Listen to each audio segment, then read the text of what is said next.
On average, a woman will attempt to leave a domestic violence relationship 7 to 11 times before escaping the situation for good.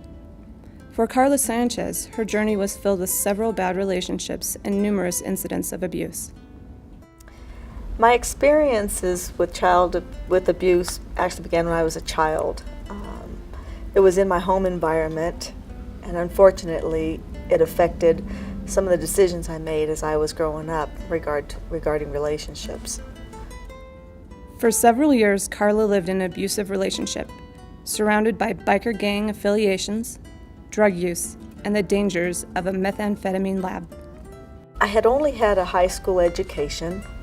I was addicted to methamphetamine, and I was fed up with the life I was living. The man I was with had a total lack of respect for me as a person and as a woman. After a fight with her batterer, Carla found herself at a payphone, phone book in hand, looking for a shelter, any shelter that would accept her. She happened to dial Family Tree Women in Crisis. It was 2007 when Carla came in to the shelter to provide safety for herself. Women in Crisis provides a 24-hour crisis line.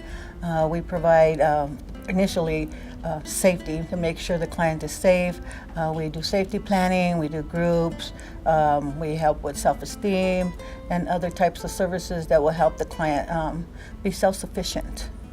The day Carla walked in, I'm not sure she understood that she was suffering from domestic violence. All she knew is she needed a place to stay and someone to listen to her. At first it was difficult to be honest about the situation I was in. I was afraid of retaliation from my abuser. I was afraid of the authorities. Most of all, I was afraid to change the only life I had known. But with 4 simple words, my advocate from the shelter named Ruby gave me a sense of security that I had never felt before. And I told Carla that everything would be okay. And from that day forward, I watched Carla as she grew more and more and she became more self-sufficient. Carla's goals while at Women in Crisis were to stay clean of drugs, find employment, obtain housing, and return to school. However, Carla quickly learned that to be successful at anything, she would have to regain her self-esteem. The shelter provided me with a positive environment. I was able to no longer feel like I had to escape and use drugs. I was able to clean up and start succeeding and setting goals. Carla participated in one-on-one counseling sessions and classes in safety planning and life skills. Although her confidence was building, she still felt as though she lacked the skills necessary to provide a quality life for herself. The advocates at Women in Crisis then connected her to the Work Options for Women Culinary School. Unfortunately, in her second week, Carla's batterer was seen in the parking lot of the school looking for her. In order for her to stick to her safety plan, Carla was then forced to drop out of school. The situation was definitely a setback, but it's not the end of my story. I would consistently hear Ruby tell me, "If you could see yourself through my eyes, you're such a smart girl and can do so much more." It was at that time I decided to go to college. Carla entered Red Rocks Community College and discovered her love for school and for learning. She acquired a real interest in math and science, and in the summer of 2010, she graduated with an Associates of Science degree.